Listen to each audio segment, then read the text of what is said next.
Hey, what's going on YouTube? It's Pyromancer here, and welcome back to my channel. I hope you're all having a wonderful day, morning, afternoon, evening, whatever time it is, wherever you are in the world, and I apologize for my absence lately, but we're back. We're talking about Sargeras' sword. This is something that I've wanted to talk to you guys about for a long time, honestly. Since the Uther cinematic first came out, where Arthas takes Frostmourne and sunders Uther's spirit, sending part of it one way and absorbing the other, and we see this interesting thing happen to Uther's soul because of Arthas' sword. So I want to talk about Sargeras' sword because it made me kind of think about this interaction in other ways that some of these interactions could take place between items and souls. Now we know about lots of vessels in the game that can contain souls, and many of them are weapons.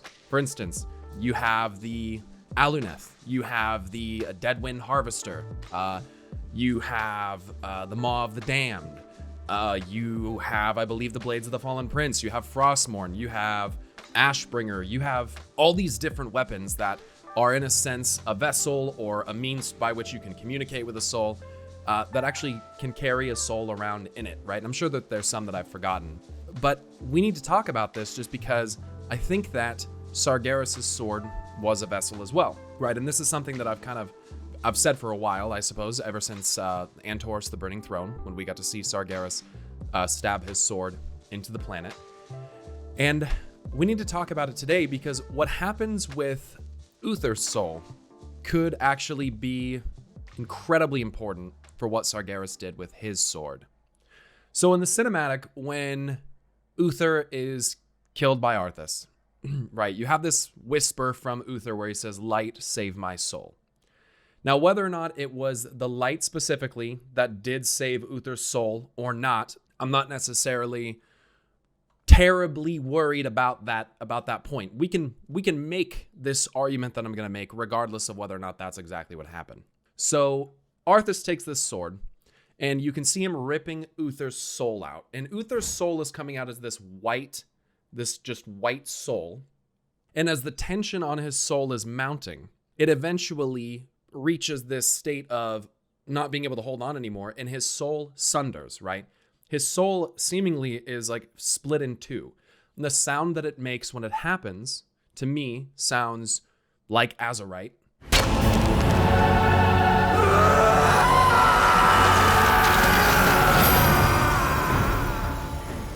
Okay, it sounds like a twinkling kind of, shimmering sound almost. If you listen closely, you'll hear it. And you see part of his soul go one way, and you see part of his soul go the other. And the two fragments of Uther's soul, go figure, are blue and gold. Okay, so that already is a lot like Azeroth.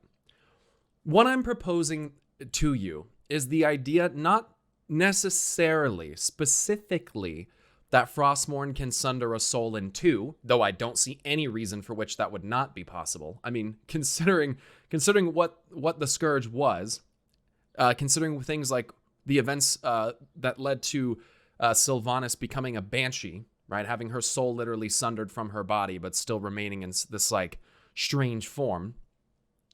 It would not blow my mind if Frostmourne did have the power, considering it can literally rip your soul out of your body, to also, if a force was exerted from another direction or something like that, to have a soul be ripped in two, right? I don't think that that's a far-fetched thing. But here's the thing. What I would like to point out is a belief of mine that every soul has like two aspects to it, right? It's sort of like a yin and a yang. I believe every soul is comprised of darkness and light. Some maybe more than others, right? But I think the general makeup of a soul is like light and shadow, right? That gold and that blue. Okay, that's my belief on that, which is tied to my belief of creation being light and just like unmaking being, or like non-existence or uncreation or whatever, being kind of like shadow.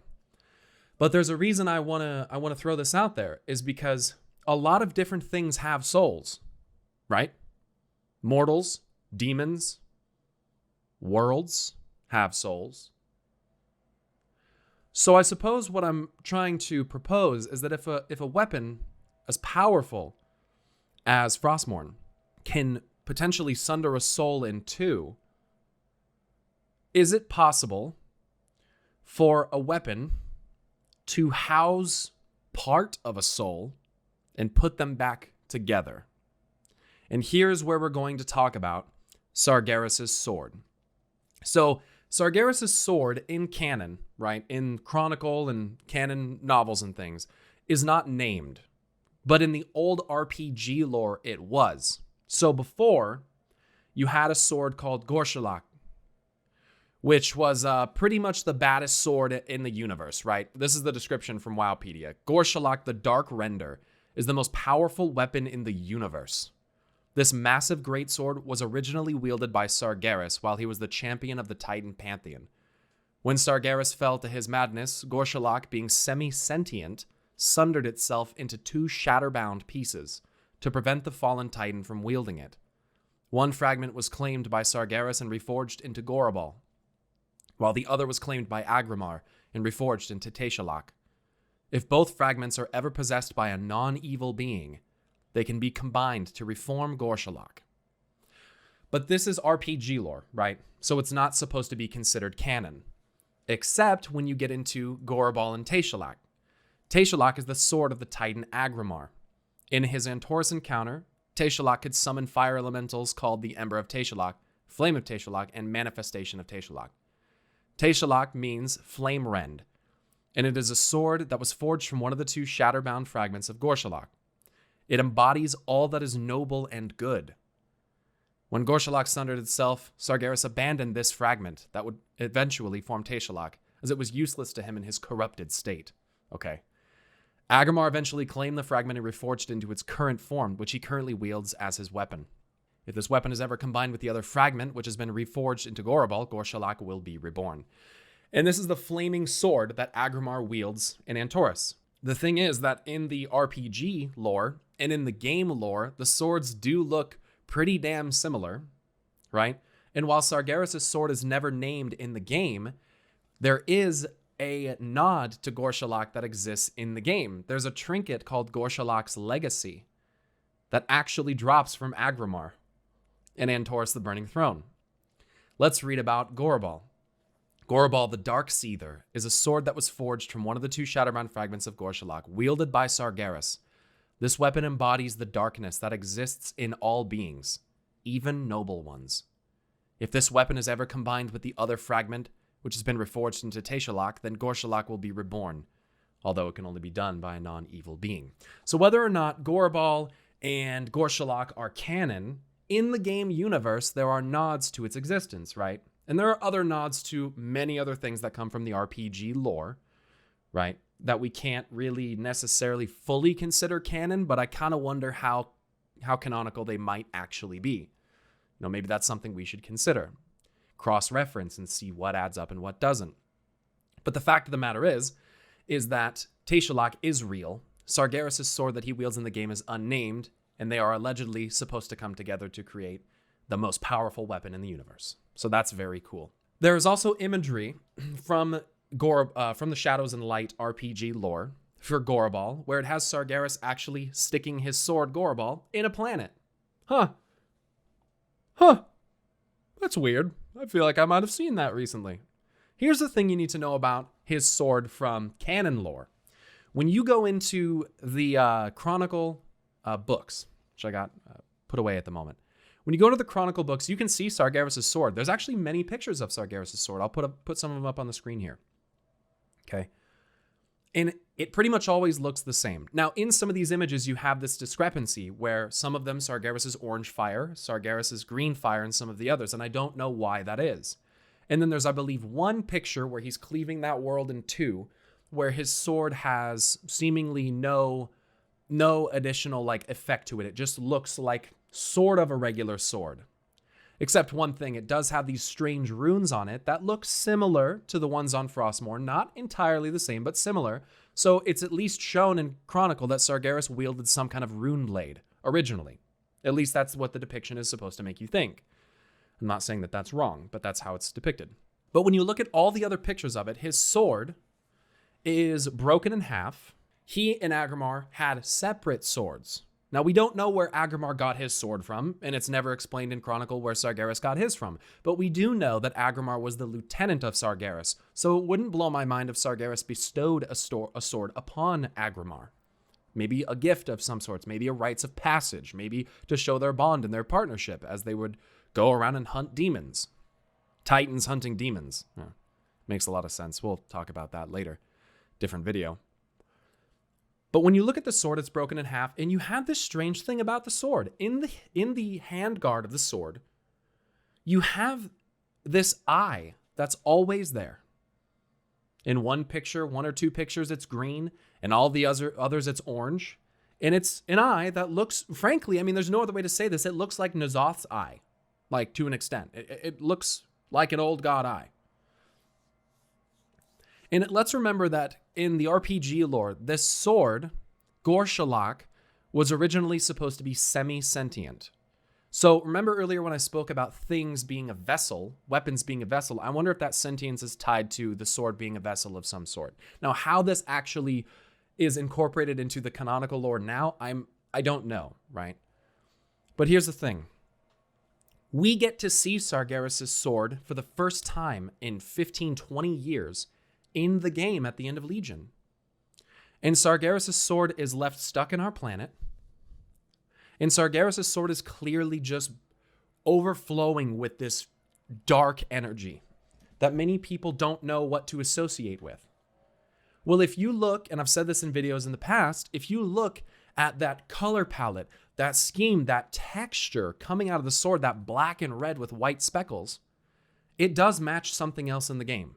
And I think that this has a lot of story value. This is important lore-wise, so listen up. It matches Argus the Unmaker. Okay? Now, Argus's world is completely fucked, and some people have brought up the idea that it looks like it's been cleaved in two. And you do know that back in Chronicles, Sargeras took his original sword, and he did cleave a world in two because it was infested with old gods, and he was afraid that if he didn't kill the titan within, that it would give rise to an unspeakably dark creature that could end all creation, end the universe, basically. Bring the whole universe, every mode of existence under the Void Lord's will. This is what the Dreadlords told Sargeras, but we've recently been learning that the Dreadlords potentially work with the Jailer, and Sargeras may have worked with the Jailer as well. So the integrity of that story, I'm not sure about. But when you look at Argus's world, it looks like it may have been the world that Sargeras cleaved in two. When you overlay the pictures of them, I mean, the cut is almost identical. But I digress. Back to Argus the Unmaker. He's this titan, right? Unspeakably old, as we can learn in the 1000 Years of War audio drama. Older than the existence of the universe. Argus is old. Argus is not new. Argus was not born anew from this world. He's incredibly old. Think about what Argus represents. Unmaking. Think about raw universal powers. What's the opposite of unmaking? Creation. You have creation and uncreation, destruction in a sense. He represents the ability to end all things. The end of all things. Otherwise in Norse mythology referred to as Ragnarok. Just something to throw out there. Apocalypse, basically. He represents darkness in all of his abilities, and even his weapon as a scythe represents this darkness, this death, potentially. But when you go into the mythic version of the fight, which is, as Blizzard has said, mythic fights and mythic phases are the canonical versions of fights, you get another secret phase where he turns from this blue to black and red. And he embodies apocalypse. Absolute destruction. In that black and red color palette, that pattern, all of that matches perfectly with Sargeras' sword. So maybe you see where I'm starting to go with this. Here's the thing you need to know about the sword. Sargeras manifests it out of thin air, dude. Out of nowhere. He lifts his hand up, and in a flash of light, this sword manifests right in his hand. And here's the thing. Sargeras and Argus, according to Magni, had this connection with one another. They were physically connected. And I think that the mythic fight shows you that when Sargeras' fear, Sargeras' rage, sentence of Sargeras manifest as mechanics in the fight. They had a connection, right? Something that had to be physically broken. That's why we took Argus to the seat of the Pantheon, was to sever that connection. according to Magni.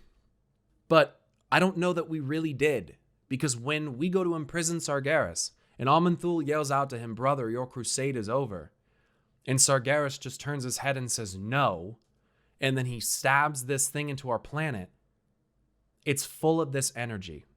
And you can see it spilling out, right? We don't even know what the fuck to do about this thing. But remember, Gorobal embodies the darkness that exists in all beings. And if canonically Agrimar wields Teshalak, perhaps Sargeras really does wield Gorobal. And it's an embodiment of darkness that exists in every being, even noble ones. This is part of what I'm saying. Everything has a light and a darkness that is integral to the foundation of its soul, right? That's my belief anyway. Okay? And if Sargeras had this vessel, this sword, and stabs it into a planet that has a soul in it, then the result that we got is quite interesting, because we got Azerite. And Azerite is what? Gold and blue. It is apparently the lifeblood of our planet. So the gold and blue, I want to point that out just because that's the same thing that happened with Uther, the gold and blue, with the sound of Azerite as it breaks. Right? Here's the thing. I want to pose an idea to you, and some of you are going to think it's crazy, and that's fine. That's what I'm here for.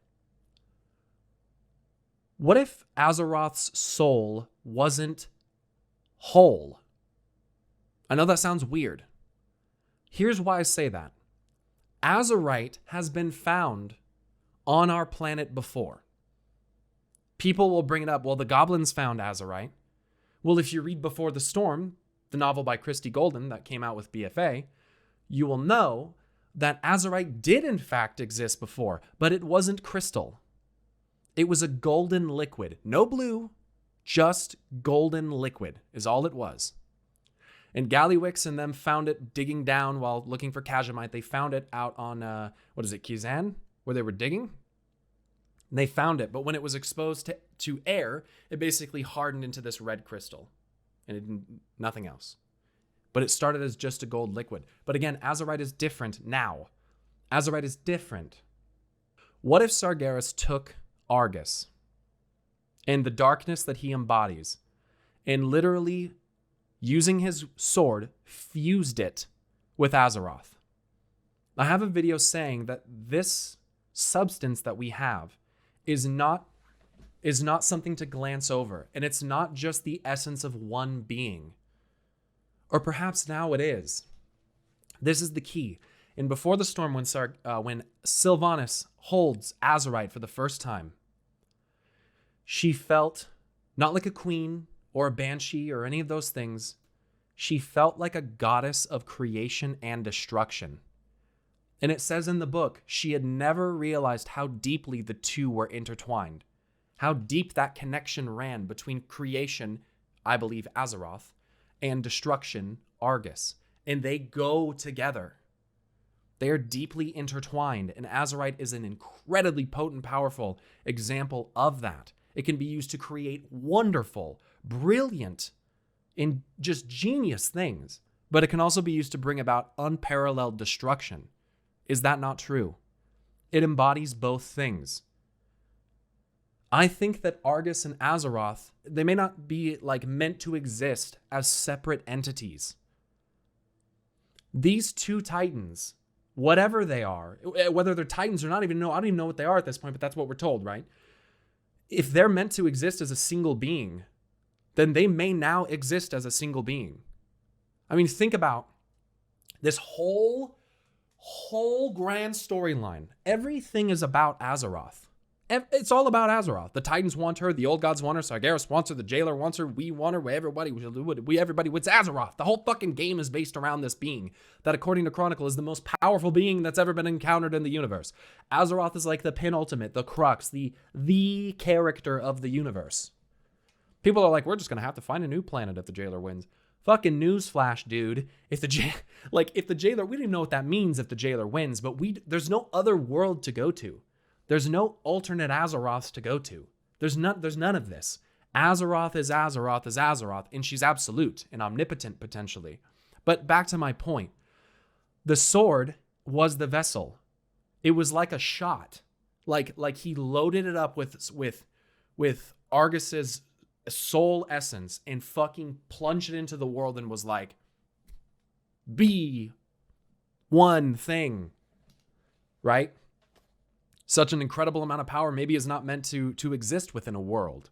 Maybe it's not meant to exist within the crust of a planet. Maybe the world should be unmade so we can finally let out what the fuck is inside of it. Because if we're going to be honest with ourselves here, if we're really out to save Azeroth and everyone's out to get blah, whatever of Azeroth, she's eventually supposed to wake up, don't you think? Like, I think the noble, virtuous thing to do, if we're really looking out for her best interest, because she's our world soul of our planet, we should probably be letting her free. Like, we should probably be searching for a way to, like, find out why she's still sleeping and, like, how we can, like, what should we actually do? At this point, it's not granular anymore, like granular story bits. Like, we're on, like, cosmic level, like, conflicts here. Like, this is fucking top level shit we're dealing with, right?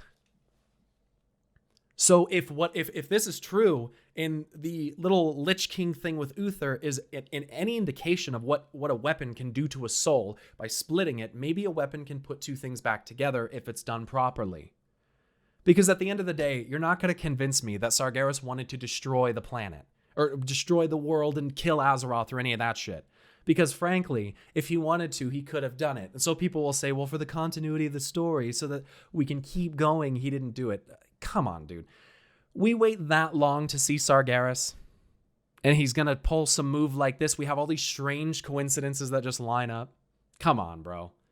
Come on, dude. There's no way. And back to the Chronicle thing about Sargeras' sword. If you look at the roiling, like, eye within Sargeras' sword, and you think back to Ogmot's dream journal, which is that crazy Twilight cultist guy who, way back in when Silithus was, like, the current thing when it first came out, he was that ogre that you kill him and you steal his journal in Silithus, and he has, like, crazy ravings written. And one of the things in there is that blade has shiny eye, always watching us. Why you no see? People are like, Xalatath? People are like, this blade, that blade. I'm like, bro, how about the giant blade stuck in the ground like 400 yards in that direction? That in every canonical depiction of it has had an eye in it. And then when we see it in the game, stuck in the ground in Silithus, we can't see the fucking eye. It's like weird.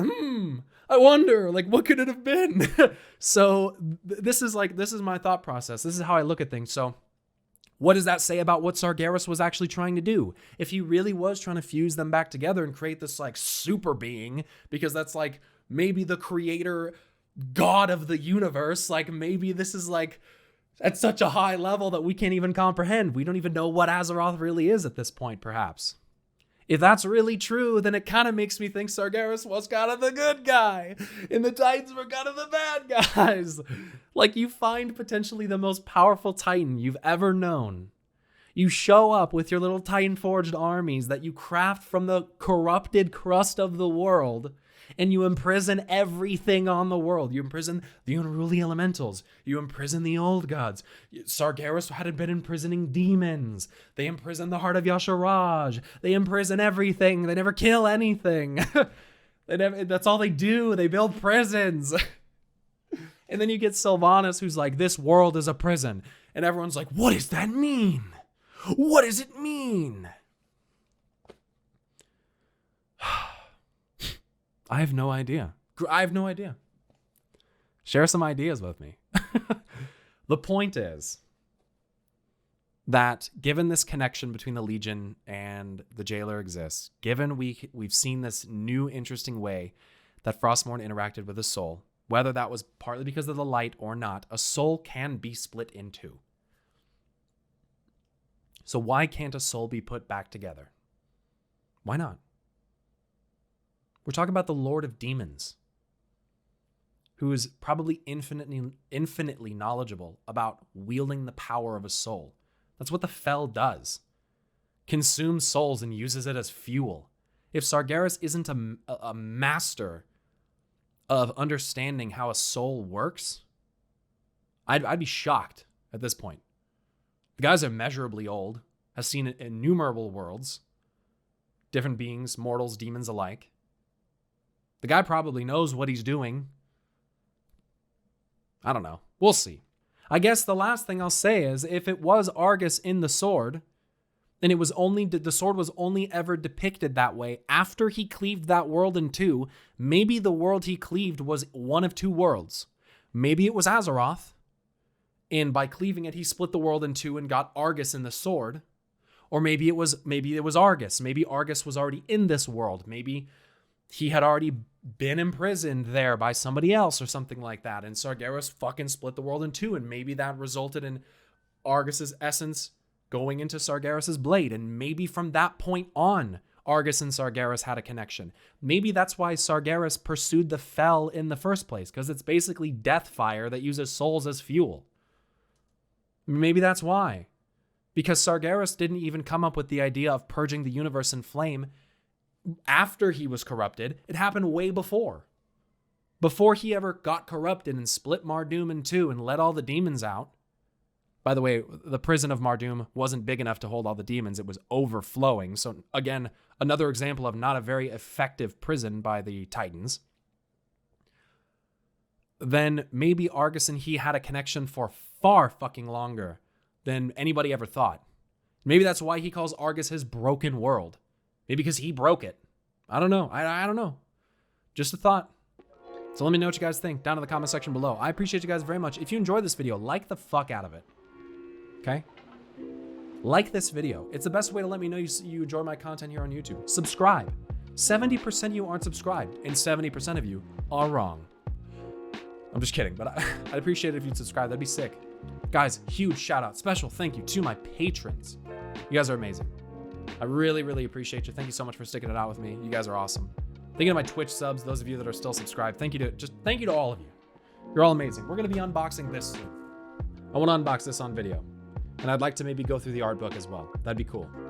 But I think I got like the last one. I ordered it from Best Buy and then it immediately went out of stock and I haven't seen it come back out of stock since.